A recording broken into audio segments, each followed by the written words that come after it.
Good afternoon, everyone, and welcome to this edition of Entrepreneurship Matters. This is one of the Entrepreneurship Matters you do not want to miss. It is a conversation that we have with an up-and-coming and established entrepreneur. Today is no different. We started this a number of weeks ago at the urging of one of our youth, Camry Moses, who sits on our advisory committee. And it has been a pleasure to hear the stories of these entrepreneurs. We know that it takes undiluted passion, multiple failures, a lot of grit, and a long-term commitment to make it happen. And the two entrepreneurs you're going to hear from today, I promise, will deliver. First, we're going to hear from, let me introduce both of them. So Andrea, Eric are both on. Just turning on their cameras and their mics. Great, excellent. Hello. Hello. Hello. Hello.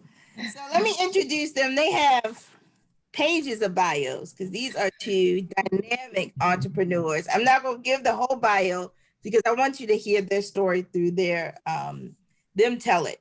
So first, Andrea Tomlin is a Baltimore-based graphic designer, also a Towson University and Western Dove. So I know you probably have a lot of doves watching. She graduated from Towson and the Parsons School of New Design. After studying graphic and fashion design, she learned to screen print. And screen print was the perfect way to bridge her love of fashion and graphic design. Andrea is a proud nerd. The fly or cool aspect came later in life, she said. In her early years, she tried to fit in. The older she got, take note of this, the more she realized that being herself is her superpower. There's no one else on this planet like you. And her mission is to encourage this generation of nerds to be confident in who they are, quirks and all. The second person I'm introducing entrepreneur is Eric Randall.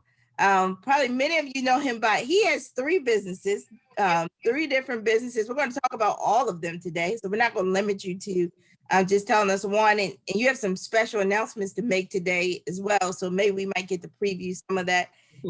He is a proud Baltimorean. He is a graduate of St. Ignatius Loyola Academy, where he graduated in the top 10. He went to Poly, he's a Poly parent, in the top 100. And he went to Granville Woods Academic Scholarship to BCCC. While attending college, he founded and started his first company, Be Easy Clothing Company, in August of 2005 with his partner, Clayton Cheese Jeter. And they set out on a mission to bring Baltimore and connect it in a really dynamic way. Over time, this company has exploded, selling over 14,000 items independently and has maintained a successful business for over 14 years. That's staying power.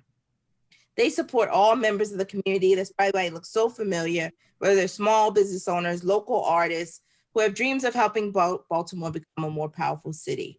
He also later started a nonprofit called Be More Soulful, supporting city youth. We're going to get into this, but he helps youth in our city really improve their GPAs, better conduct, lowering theft, and thinking about how to give shoes to young people. I think this is really, really cool. And he's become a life coach and motivational speaker. His third business is KXK Financial Services, which is a Black-owned credit and financial company.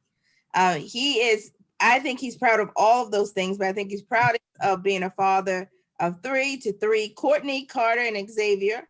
And he instills in his children that there's nothing wrong with a little hard work, sacrifice, and giving back. I know you can tell why I'm excited to introduce Eric and Andrea to all of you. So we're going to launch right into this conversation. And you're both wearing your apparel, so that's good. We're all wearing. I have mine coming. I know. Looks good. All right. Yeah, a couple of pieces. So let's get started. What inspired both of you to become entrepreneurs? Why don't we start with you, Eric, and then go to Andrea? What prompted you to choose entrepreneurship? Really, I was in college, like with a scholarship, and I just felt like I was there for everybody else. Mm-hmm. you know, my mom didn't graduate from college. My dad didn't graduate from college. My grandma who raised me didn't graduate from college, you know, et cetera, et cetera. Not trying to down anybody, but, you know, just being realistic, I felt like I had a lot of weight on my shoulders to be that one, to break those generational curses. And Yeah. I would go there and on my, you know, my scholarship and everything. And I didn't feel like I belonged there. I felt Mhm. like I was only doing that because that's what I was raised to do, and that was the right thing to do for the people who had invested into me. And I had to leave, and people tried to track me down, and I just wasn't feeling it. And I always had a big mouth. You know, even at Poly, I was like class president, vice president. You know, very known. And I made a shirt. Shout out to Weston Dove, Gabrielle. Her and her mom own, still to this day own creating new ideas. And it was called Keeping You in Stitches back then. And I took a shirt to her and I had a pair of Jordans. I was a big sneakerhead. And I was like, can you match this logo to this, you know, this shoe? And she was like, what? And I was like, just trust me, just do it. And she did it. And because I was popular, everybody was like, yo, where did you find something to match the J's? Funny, still the same thing, right? Years later. And they was like, can you make me one? I was like, well, I just made it for me. But if you want to pay me, I'm not going to say no. Right. Hold on. So And how old were you at this point? oh, How old? 20. 20. Wow. Yeah. Wow. Wow. And I Wow. dropped everything. It got real hot. Everybody wanted to wear it down the club. Shout out to Paradox longer there. And I was a dancer. So people would be like, I would bring like 15, 20 shirts in the club. Shout out to Wayne Davies, the owner. And they would buy right off my shoulder. And I was like, to school. Wow. Wow. That's really, I mean, to tell people you came, there's somebody out there that feels the same way you do. Mhm. And is exactly resonating what is going on with you. Y'all are already getting shout outs. Let me say this before this gonna happen, because y'all are already getting shout outs on Facebook and everywhere. Everybody, you can keep shouting them out. I promise I will pepper it into the conversation. You can put your comments in Zoom like many of you are doing. You can also put them on Facebook. You may also text them in. So those of you are listening like a radio program, text your questions and your comments into 22333 and type JHUWL. I'll make sure I get to all of your questions and make sure they know all of the love that y'all are giving you. Y'all have got, y'all might set a record today. So I'm Just say this excited before you about this. move on, because I want to make this clear to people listening, especially kids. I didn't drop out without a plan. No. Got it. No, don't worry. We're gonna get to that. It's very important to me. Yeah. I didn't drop out without a plan, and you know, definitely that's all I wanted to say. I didn't drop out. I was taking 18 credits and working 2 jobs when I dropped out. No, we got it, and we're going to get to that because I want to help people understand how you pivoted and what your thought process. How do you plan for something big, which you have already accomplished? Andrea, tell me about what inspired you to become an entrepreneur.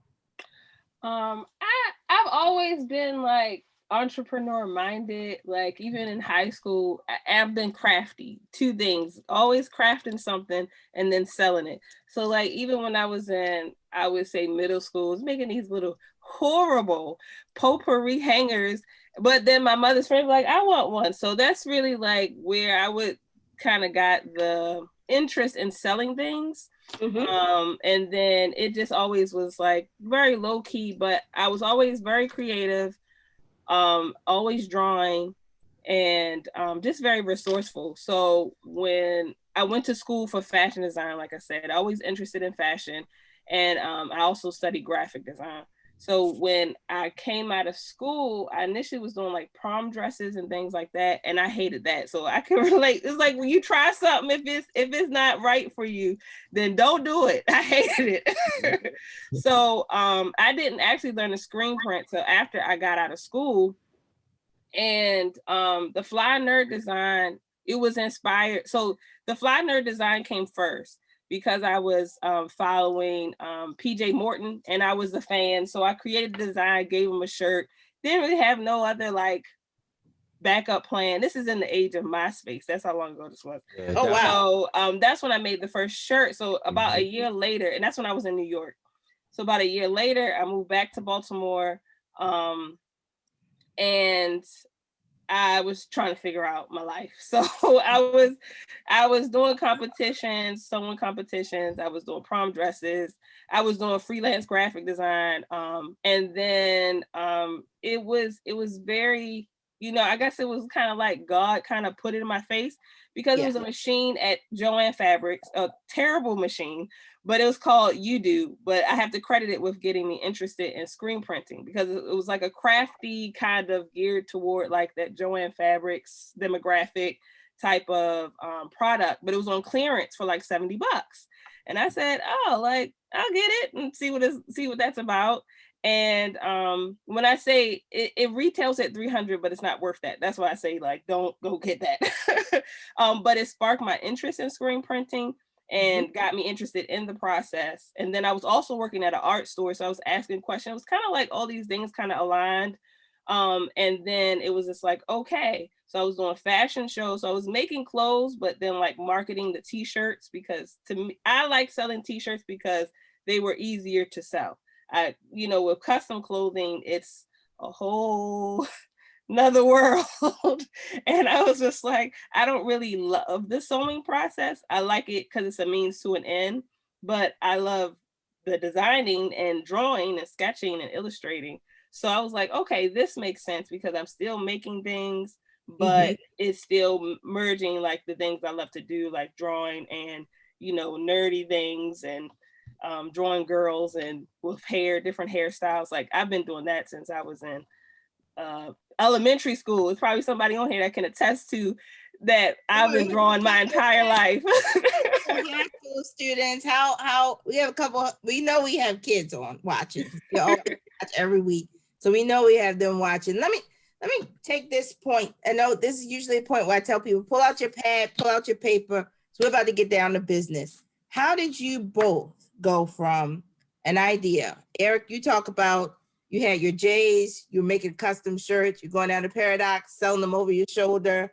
Andrea, you talk about going to Joann Fabrics, buying this thing. It could have become a hobby, but you put it into a business. So what steps did you go through from idea to starting your business? There's someone like you sitting on here, watching, wondering how did they go from that to now an enterprise? So Eric, how did you go from idea, concept to a business?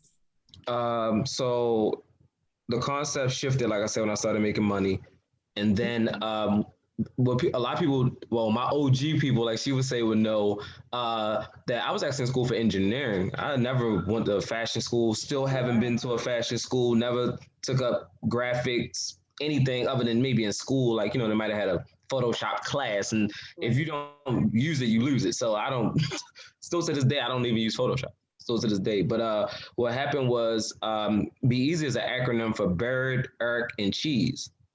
So Bird, which is still like a brother to me, was one of my best friends in high school, Tyrell Bird. We were a unit. We like, you see one, you see us all. And of course, I'm Eric, and Cheese. We don't spell anything correct in the hood. Like, I'm just, we're gonna be transparent, right? So Cheese had a Z. It didn't have an E. And they were my brothers. And Cheese was older. He's still older. He's always gonna be older. I call him old man all the time. So BEZ is for all of you. Yes. Okay. I came up with that, and the motto was for everybody who needs to chill out. Tell them haters be easy. That was the first. Sounds funny now, but that's how it was. Like, tell those haters be easy. But Clayton always had a strong mindset about money. I don't know why, how we aligned, but he had credit. This is back in 2005. Like she said, MySpace days. I was real hot on MySpace, and Clayton used some of his credit cards to fund the business. And then I was working 2 jobs. So I was working Best Buy on Security Boulevard in the Geek Squad and on the computer floor, because I was all about, remember, engineering and technology. And then I would leave there, work overnight at the McDonald's right next door where Clayton was the manager. And I just stacked all my paychecks, and I just kept investing, and he kept investing his credit cards and his paychecks. And that's how I got started. We sacrificed it all, and we used our influence to push it on people. You know how people work, they operate on what they see. So if you got 15 people in the club all wearing your stuff as a child or a young adult, you feel like you're left out. You're not 30 something. You're like, wait a minute, how they got it? They look like the cool kids. I want to be the cool kid. And I realized fast that, wow, if I can get other younger kids in high school that are like coming out or in early college that just want to party, and I let them party for free and wear the merchandise, it can only go up. And then it just spread like wildfire. Started a DVD, was filming down in the park on Sundays at Drew Hill. And I had an old school Chevy, red and white. It was real flamboyant. I had it painted like that so I could look cool, so I could look like I made it. And it worked. It's like fake it till you make it. And people just caught on to it, and it went bananas. I think we did like 60,000 our first year. Wow. That is a tremendous story. How did you go, Andrea, from concept idea to starting your business? I guess, I mean, it's just everybody's experience different, but I think for every entrepreneur, it's like step by step. I think sometimes you think, well, I have to get to look like that person, but it really is like a little at a time, especially when you're investing your own money. Like my experience was, well, the reason in my mind, coming out of college, I thought, okay, I'll go intern with somebody else. And this is me coming out of fashion school. I did my graphic design degree first, then I did an associate degree in fashion at Parsons. So when I came out of Parsons, I was like, okay, I'm gonna get an internship somewhere up here and learn the business, through one of these. And then, then I'll start my business. But it didn't work out that way because I couldn't find no job and I couldn't find no internship that was trying to like lead into a job. So that's when I moved back here, and I was like, okay, well, let me still, like I said, I was doing competitions, fashion shows with sewing, then incorporating the shirts as I was learning. And then as I continued to learn and figure out what I liked, I was like, okay, I'll set up an Etsy page first. And because okay, so first, so because this was Instagram was starting to get popping a little bit. And so I set up an Etsy page first. So I was selling through Etsy. And as I grew from there, I went from Etsy to Big Cartel. And also in the midst of this, I'm also doing vending events. My first vending event, which was like, okay, I can do money here, was like my nephew's. It was so small. It was like 3 vendors there. It was like a PTA flea market. And I made $100. And I said, okay, I like this because this is, something I can do. Like I said, I was coming from making clothes. So it was just kind of like decision step by step, different events. And then as you do different events, people are like, oh, can you come to my event? Oh, I like this. Can you come here? And then your name just builds. And like you said, Eric, as people start wearing your stuff in the area, they're like, okay, what is that? Oh, I found you. Oh, where are you going to be next? Especially with Instagram, pre-COVID, you can, do these different events and post and, even without ads, post and market where you're going to be. And as people see it, they like, oh, let me get that. So I guess my encouragement is just like, take it's one step at a time. So even if you feel like, oh, like I haven't gotten that far, sometimes I feel like that now, and it's been 7 years and I'm not quite where I want to be, but I'm like, you're not where you were though. So yeah, absolutely. So let me ask you this now. Both of you have built businesses that have spanned over time, right? We are in a completely different time with COVID. I see this question coming up 3 times in the chat. So I want to get to what is the challenge you all have faced in your industry? Like, how have you pivoted? How are you still surviving? What are the things, the strategy you have for continuing to be able to do well? How about you, Eric? Why don't we start with you and then Andrea? Just God's grace. Sometimes I think we forget or we don't look back on we don't understand what's going on in our earlier years of business. Kind of like she was saying, you kind of fall in love, but you don't really understand certain things. You start moving around, switching websites. I definitely switched website hosts and stuff, but believe it or not, I tell people all the time when they ask me how to like survive COVID, not survive COVID itself, but like, that time period with my business, it was because I couldn't really afford a storefront, like a standalone storefront with like a $10,000 sign outside saying Be Easy Clothing Company. Still haven't had it to this day, right? Almost 16 years later. So years ago, I decided to go online. You gotta work with what you have. Mhm. And so by me learning, like she said, the ups and downs of customization, because my line was for at least 10 years a customizable line. You could come to me and order whatever you see in any color you want. And it was a headache. But learning how to upload your own pictures, make your own website, what is the band capacity of that website? Can you add videos? I was making surveys and I was taking the QBR code and putting it on my business cards 8-9 years ago. When I say big, I started mimicking the bigger businesses. That's what I did. And I realized that it was less overhead. You didn't have to worry about nobody stealing anything. You didn't have to worry about security, BG&E, other than your own. You could work right from home, upload that website, put it on the popular people, right? Or whether it be your friends or people who just seen it everywhere. And some people won't pay, some people not. It's part of the game. You just got to put it on them and hope that money comes back. So fast forward, everybody's comfortable with shopping on my website because they've been there for years. Right. So the website is almost like literally walking into a store. You can click the size of it. If it's available, it's there. If it's not, it's going to tell you it's on back order. It's going to tell you how long you can expect to get it. And so I just thank God that he had all that stuff that I didn't understand translate into stability in a time where the country is unstable. So that's really how I survived, because I already had the blueprint. No, it's good. I'm taking so many notes on y'all. So you see me looking down and reading. I'm trying to take notes on all the nuggets you're talking about, because your ability to pivot and to really continue to thrive during difficult times that muscle was better times, right? And so, Andrea, how about you? How have you pivoted? You have a similar experience to Eric? Yeah. So I was very vendor heavy. So when I started, I was doing something maybe every week, once or twice a week, happy hours, karaoke, like any and everything. Not to say I was selling at all those events, but I was doing the most. But looking back at it, like getting my face out there, even if I wasn't making sales, still made a difference. But it also was like after year 2, it was like, I'm tired. But it helped you figure out like, okay, I know this event works, this event doesn't. So like I would say last year, I was probably doing maybe 2 events a month and maybe 3 or 4 depending. But of course, when COVID hit, it was like, okay, all this time I'm doing events. I'm like, man, the website is good, but it's not really what it should be, because I'm selling everything at the event before I even get a chance to put it on the website. So I was like, I was like, I just need time. I just need time to work on a website. I need time to work on a website.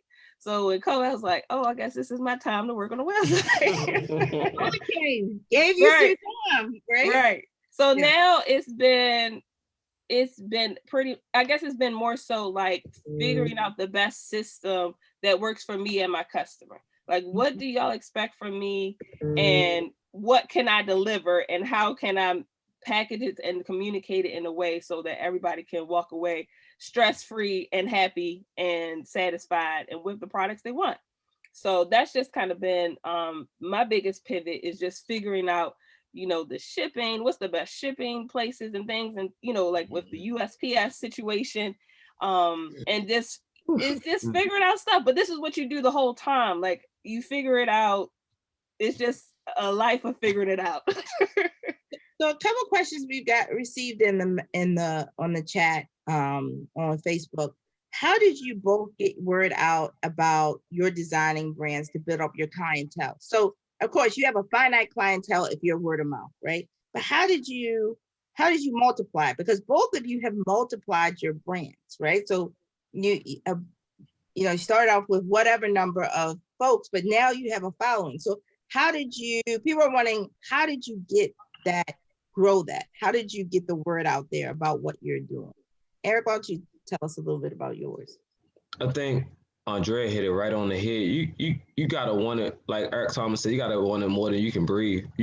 I got to the point where I told myself, there's no way in the world. That was beautiful. You gotta, like, I got to the point where about 12 years ago, I know this sounds crazy saying that, but 12 years ago, I was like, I'm not wearing anybody else's brand without at least wearing something of mine, because I felt like I never knew who I was going to meet. You just never know who you're going to walk past, across, whatever, and who's going to think your stuff is dope. So, I can go on and on, but respectful to the time and this forum, I was just say the best thing I ever did was be consistent. No matter if one person bought it or 10 people bought, everybody just like sees everybody. They're like, yo, I see your stuff everywhere in different states and online. And clearly I'm here, right? This is a blessing. But you didn't see all the dark times. You didn't see all the times I was like begging people to buy a shirt, and it was like, all right, I got you, and then when they bought it, they let you know they're doing you a favor too. Like, boy, I was about to go buy this, this your bro shirt, what I'm talking about, way back, or, Purple Label shirt or Sean John, they let you know that their money could have went somewhere else. So, they're doing you kind of like a favor, and it hurts, it's like, wow, you're doing me a favor, but you're rocking a label that doesn't even care about your race, but you're doing me a favor. Okay, great.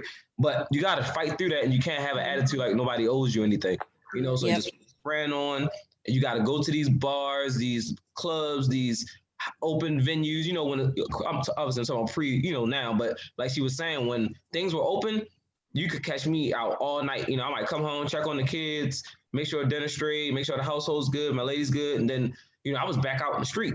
I was at every spot. I mean, I wasn't always like in the sections and stuff, but eventually people see you enough to like, I see him everywhere, or I see that everywhere. And then you get cool with one person, might be the party promoter. It might be, go after the person that you feel like you got the biggest connection with, that's connected already. Sometimes people try to connect too many dots and be in too many circles. Be yourself, but find the one person that likes you for you, right? Or at least appears to like you for you. You don't know if it's genuine, and work that relationship with that person. So basically how I grew it was showing up like work, showing up on time to everything, or coming in and making my presence known, but not screaming for attention. Just saying, okay, I see everybody follows that person on social media and he gets or she gets the biggest likes. Let me go and get them a free shirt, or let me go and get them a free hat. So eventually you didn't have to work hard. You just, like I said, you just did what the bigger companies did. Nike doesn't work hard. They say, okay, look at that guy dribbling the ball like that, probably going to be a star. Let me catch them early. And then they build that relationship. And as they grow and their influence grows, you grow. So that's how you do it. So smart, Eric. I mean, so smart. You talk about the ambassadors, right? The folks, brand ambassadors. Got them up early, right? They get them early. Get you wearing my product. Andrea, how about you? How did you get the word out about and we know you have a Western Dove following, so you tapped into that market. How do you get the word out about your brand? How have you been able to multiply? I would say my community that's already here. Like when I left New York, I did not want to leave New York. So New York was like, as a child, my dream of fashion, who knows what. But I thought that was going to be like my end game. And when I came back, I didn't really understand it until I was building my business. And I was like, oh, this is where I'm supported. Like I have my family, I come from a family of educators. So people know my parents from teaching, and they know my brother and my sister from teaching. And my, like you said, my doves from Western. There you get a lot of shout outs. Dove love.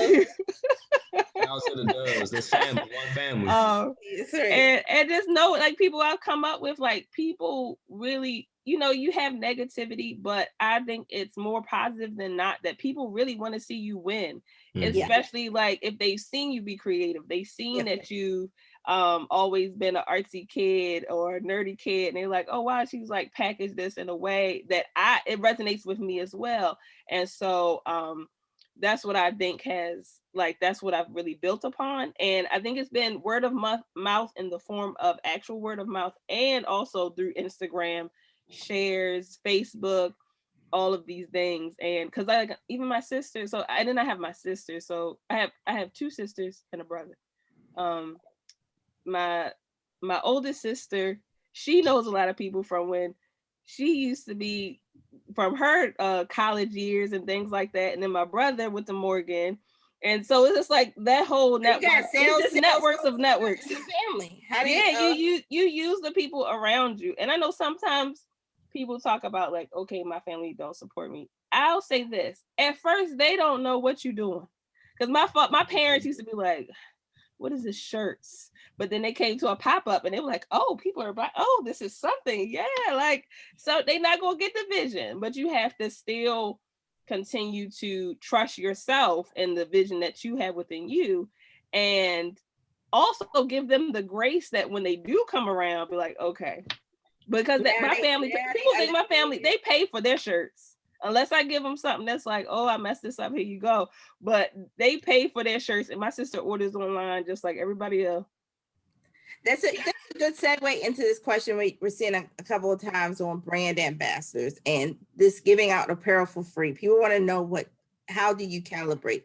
So how do you balance giving out apparel for free for marketing purposes and monetizing and building your brand? Eric, you talked about, you might give it out to free to 2 people who have a following or 3 people. How do you balance that with monetizing it?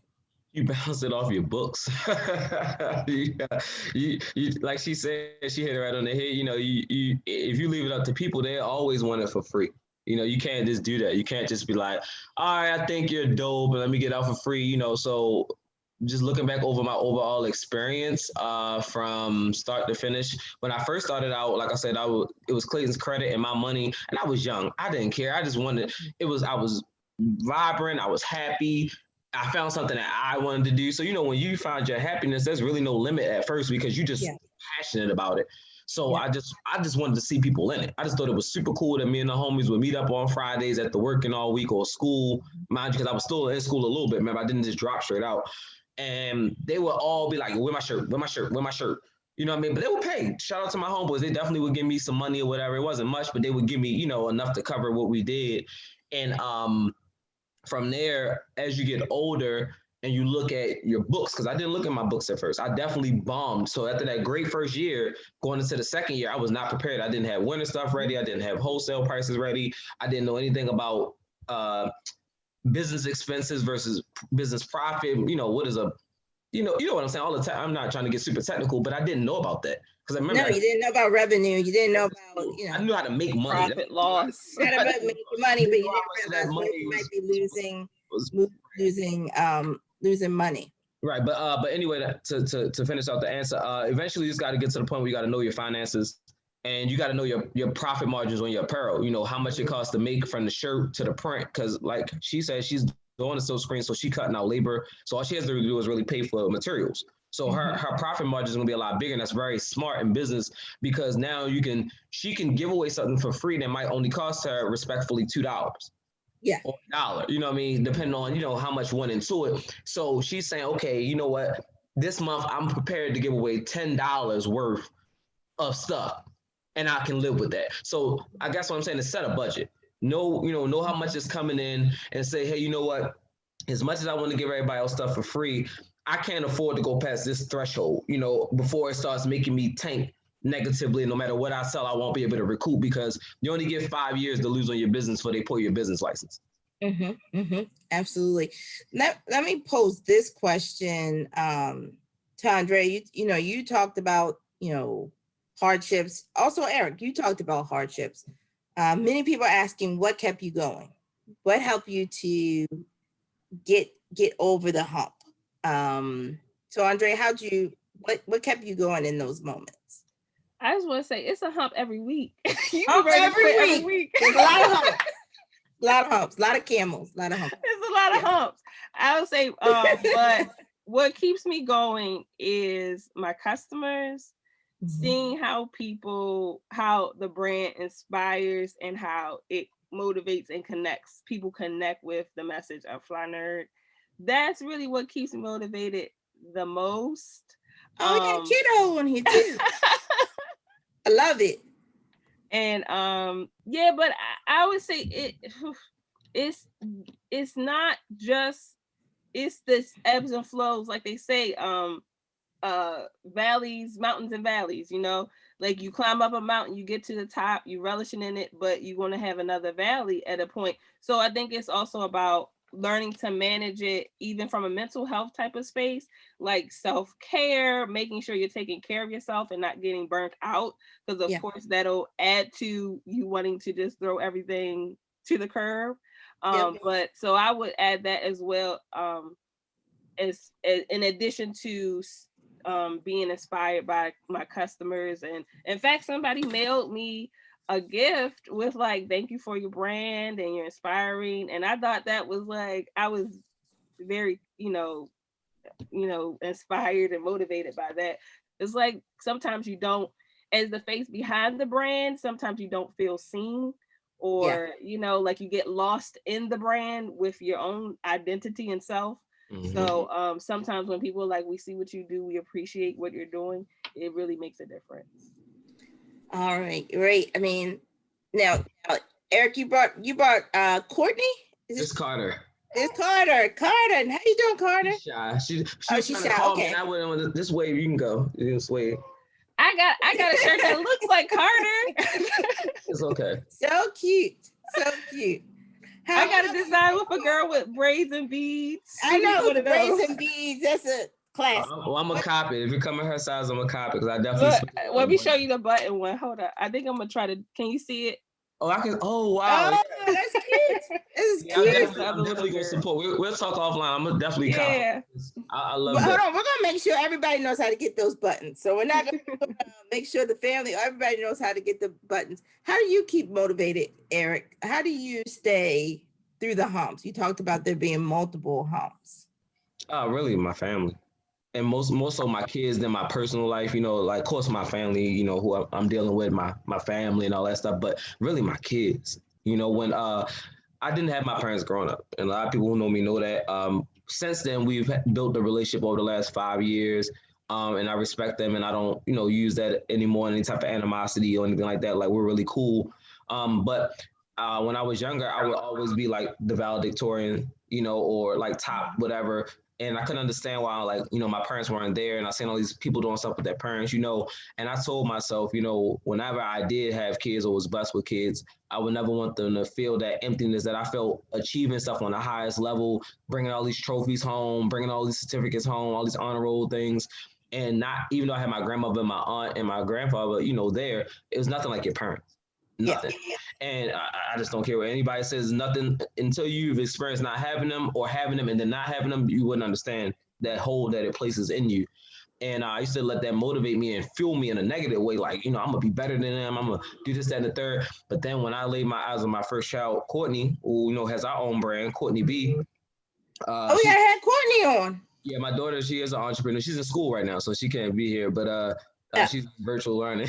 But yeah, okay. Courtney has her own brand in 2008. And when I laid eyes on her, I knew life was serious. And I'll talk later about something I'm doing, like what she alluded to earlier, that I'm doing the kind of, I talk about that on a platform where I talk about, a shift. But my kids, I look at them and they look just like me for the most part. I mean, my son looks like his mom a little bit more than me. I'll give her that. But, Carter definitely stole my whole face. Courtney looks like her mom, but I don't know. It's just when you have a child and you understand that life is that much more serious because the things you do affects the child. And I don't ever want to be in a situation where my child can't have something that they need. Now, I'll work on them about their wants. That's hard. As a child, I wanted everything. I got everything pretty much. So I don't expect anything different. But what keeps me grounded and doesn't allow me to get comfortable is the fact that I don't have any guaranteed money. I don't have any I haven't had a W-2 in 10 years. You can look it up. So get that K-1. I can't fail my kids. I can't. I'd rather fail at everything in life than to fail my kids.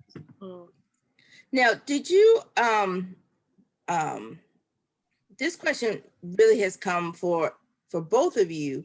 Do you have a signature piece? Like, you are creatives. You both do you have we want to make sure you get a chance to show your pieces off.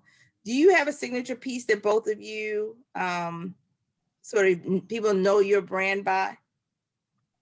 Who first? Eric. Okay. In the corner to show us. Huh? You have some pieces over there to show us? Yeah. Well, Carter just moved them. I got you, but this is Carter just moved them. Carter came and messed up. No swiping thing. I got you. When she starts talking, I'm gonna come back. So I got you. I know exactly where she took them, but I didn't want to run off screen.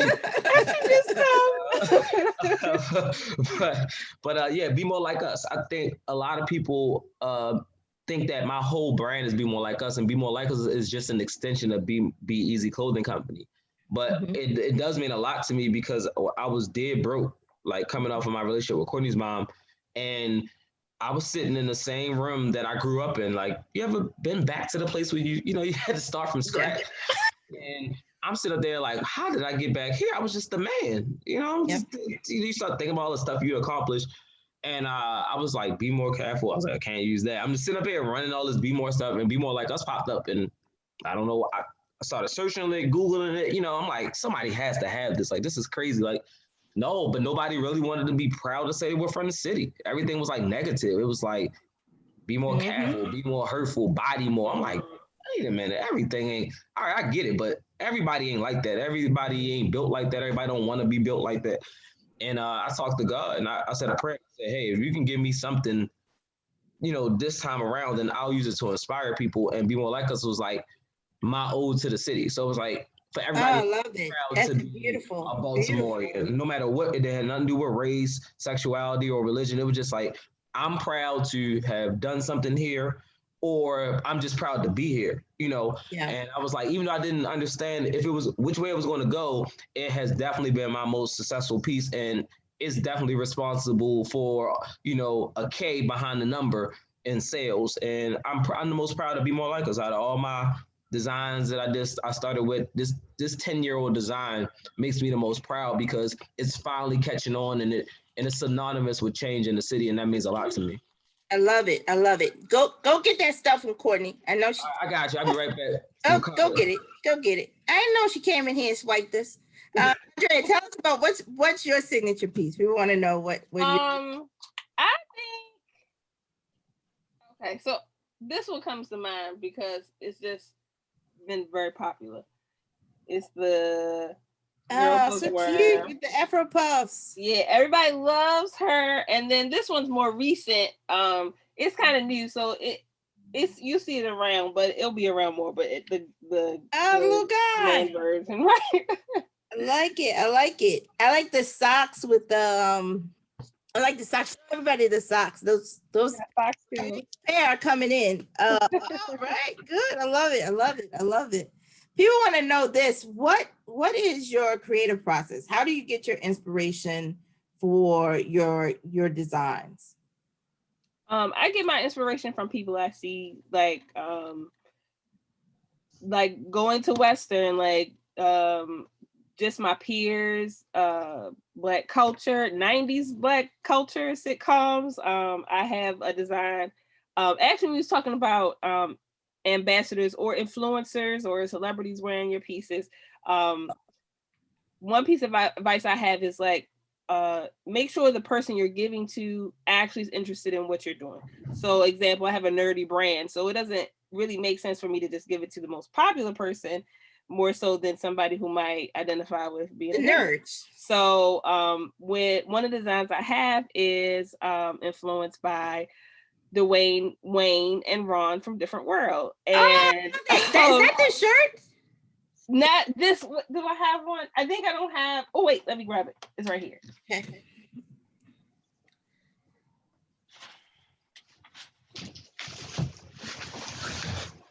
Yes, that's sold out on your. Yes, this one is always is a popular one too. So I posted this shirt, and then a fan site for Dwayne or Kadeem Hardison, his real name, Kadeem Hardison reposted it. Then he posted it on his Instagram. So I'm in my mind, okay, I'm gonna try to figure out how to get a little email together so I can send him something. And he purchased it himself.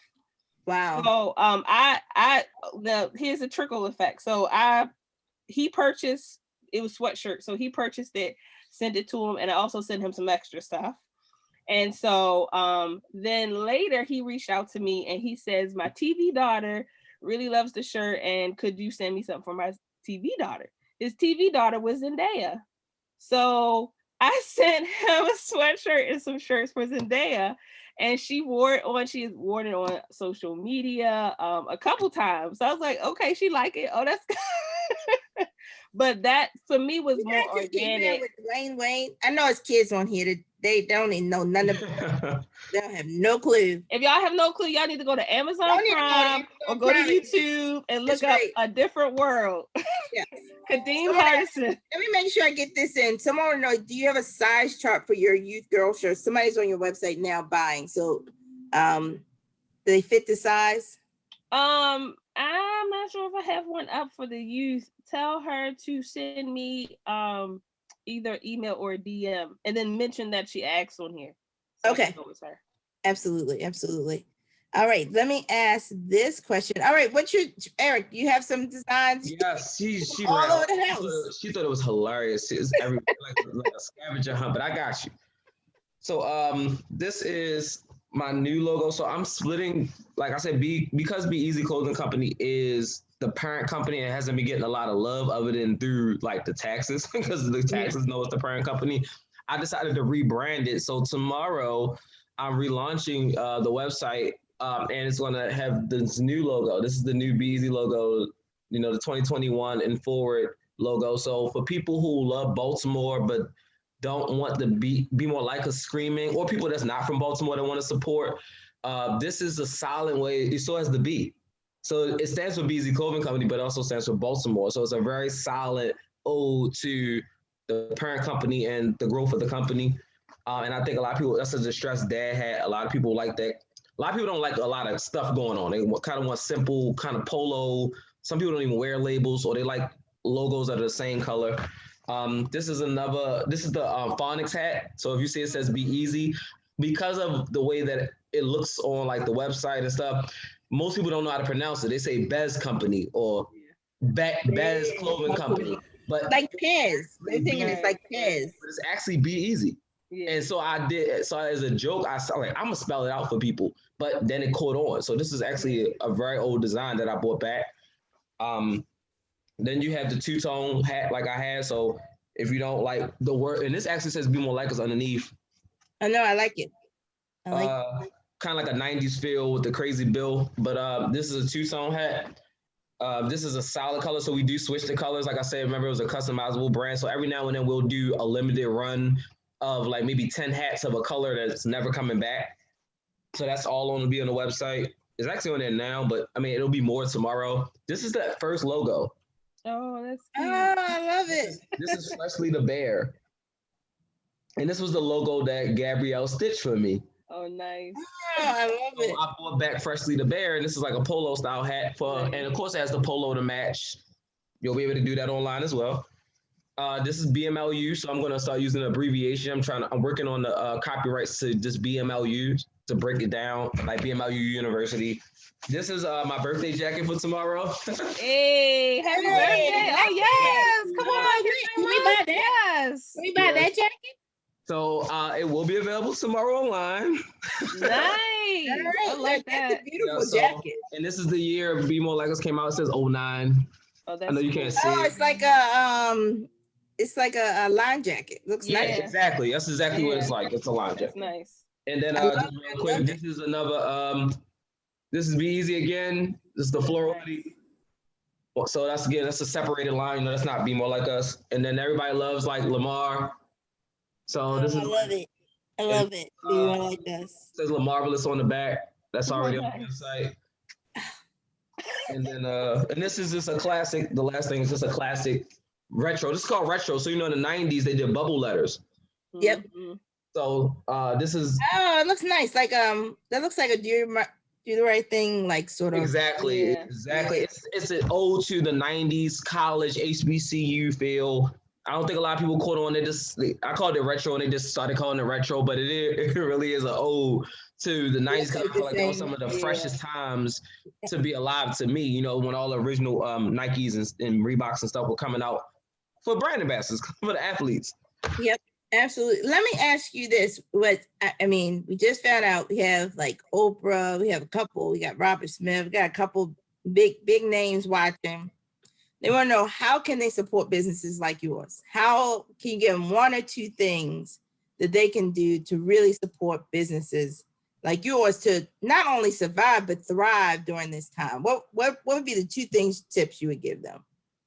I would say some type of grant or repairable loan. I don't believe in handouts, but a lot of times people misappropriate money, but also there's people like us who've never really been given that shot. I've applied for, PPP and 7A and all that stuff to employ people, because I believe in the growth of the brand isn't about how much money I make. It's about getting more people off the couch who are creatives and put them in a creative space to work for a minority owned business. So, so that's number one, is funds to grow these brands so that we can employ people and become the next, Ralph Lauren's or the next, any of these clothing companies. The only difference between us is most of them were started by people who had success in other businesses like rapping or basketball or whatever. And they had the funds to make their brands, do whatever, because they had infinite, money per se, And the second thing is just put us on your platform. Put us on a platform like this where this typically doesn't happen in Baltimore. It's typically somebody as big as John Hopkins does not reach out to a small business by all means. I know I'm a small business. I feel like Andrea is definitely considered a small business, despite y'all doing great work. Y'all doing great work. We're a small business, and we need platforms like this to be discovered. And that's not just for me. I speak for everybody who is silent and who doesn't get an opportunity to be here, because I dreamed of stuff like this. I never thought that I would even be in business, almost 16 years later, because they say the average small business fails in 5 years. I tripled that. So that's nothing but God's grace. And if any investors or people of significance are watching, just give people in small cities that are known for all the wrong things a chance to show a different light in the city. Absolutely. Andrea, what would you say? 2 things you would say to Oprah, Robert Smith, other investors?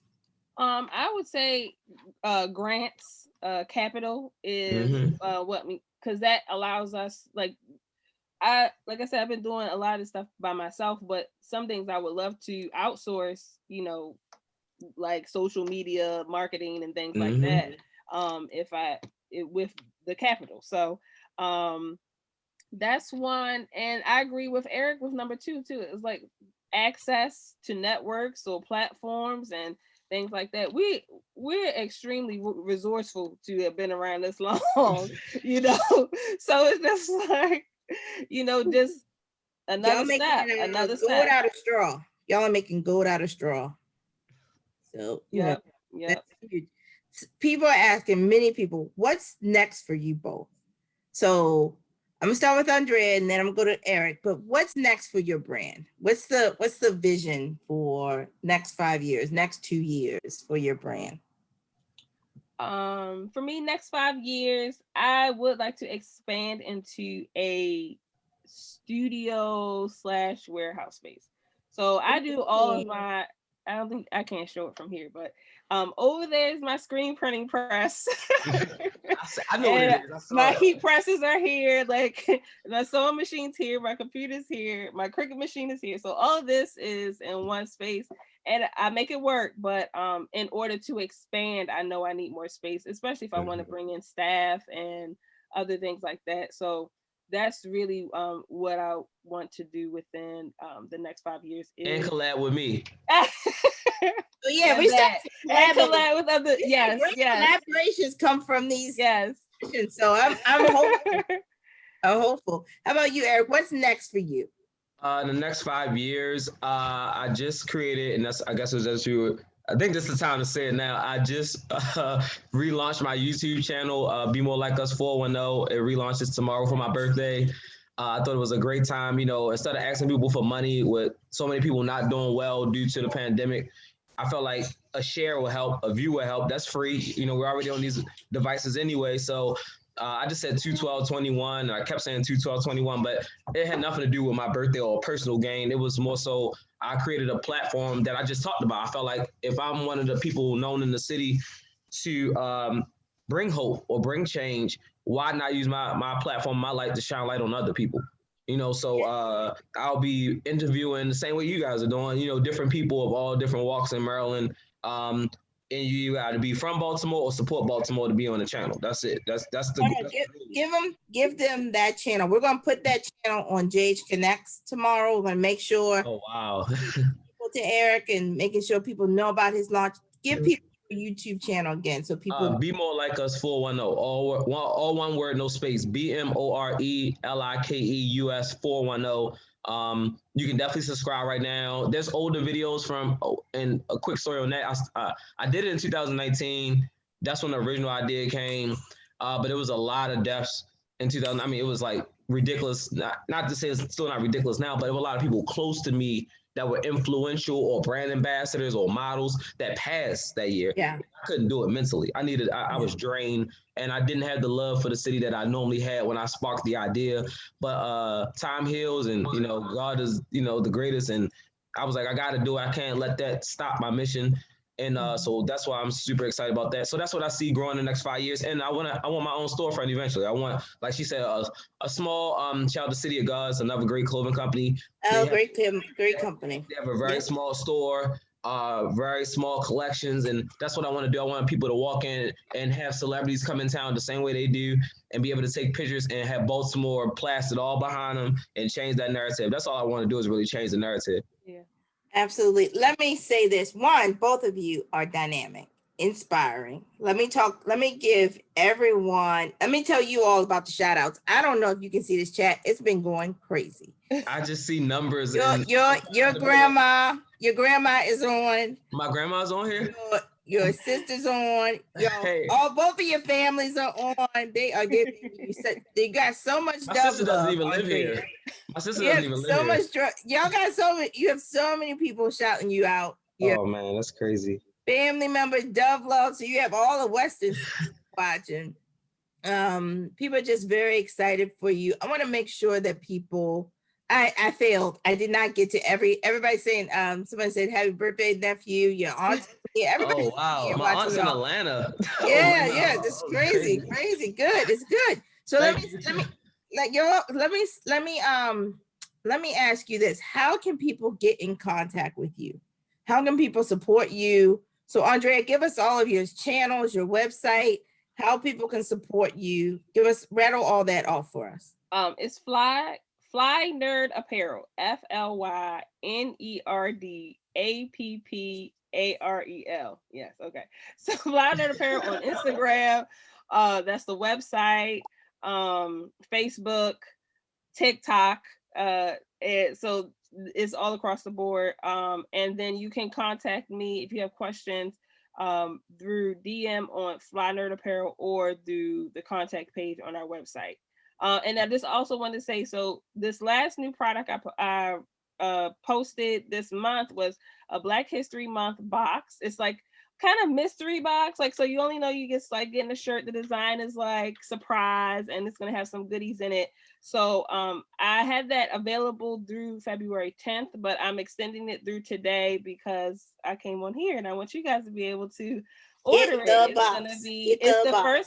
It's the first box I'm doing like this, but I'm very excited because it's gonna be very exclusive. You won't be able to get this shirt any other time other than this box. So nice. Excellent. We put all of your contact on in the chat, but we've also put it on Facebook, so it will live there. Let me ask you this, Eric. Give us yours. They tell me I'm out of time. They're gonna get Mr. Be Easy Forever. M-R-B as in boy, E as in echo, Z as in zoo, the number 4, and then ever, EVER. Instagram, Twitter, TikTok, and I'm opening my Clubhouse room. I did a Clubhouse, never checked it because I just wanted to be on there, and I look back and I had like 500 followers and I not found nobody back. I'm not Kanye and nobody. I just haven't got a chance to get on that platform, but I'm gonna do it tomorrow. I'm gonna do something special. But yeah, just Mr. Be Easy on all platforms, or go Google Be More Like Us, and it'll bring you to the website, pleasebeeasy.com. Excellent. We have all of that again on our YouTube. We're on our Facebook. We're also going to make sure everybody knows about your YouTube channel and both of you, so that we can support you and bring you more customers. Because we know when we invest in you, you invest in our community, and it's a ripple effect. So thank you both here today. I cannot say enough how excited I was and honored that you would even come on the platform and spend time with us. And I'm just elated that you spent this time with us today. Let me give everyone the announcements. We're having come back next week, same time, 1:00. We have 2 amazing beauty product entrepreneurs. These are entrepreneurs that are making beauty products here in Baltimore. You do not want to miss it. Follow us on JH Connects on Instagram, Twitter, Facebook. Email us, jhconnects@jhu.edu. If you know of a business, you know somebody that we should be featuring, please let us know. We've already started scheduling almost into May, but please give us folks. Thank you to our community partners, Johns Hopkins University, Johns Hopkins Health System, Hopkins Local, the Mayor's Office of Small Minority-Owned Women Business, the Warnock Foundation, Goldman Sachs, 10,000 Small Business, and Bloomberg Philanthropies. Thanks, everybody. Thank you, Eric. Thank you, Andrea. Thank you for having us. I had a great time. Oh, my pleasure. Andrea, DM me your info. We're gonna do this collab for real. Okay, let's do it. Started here.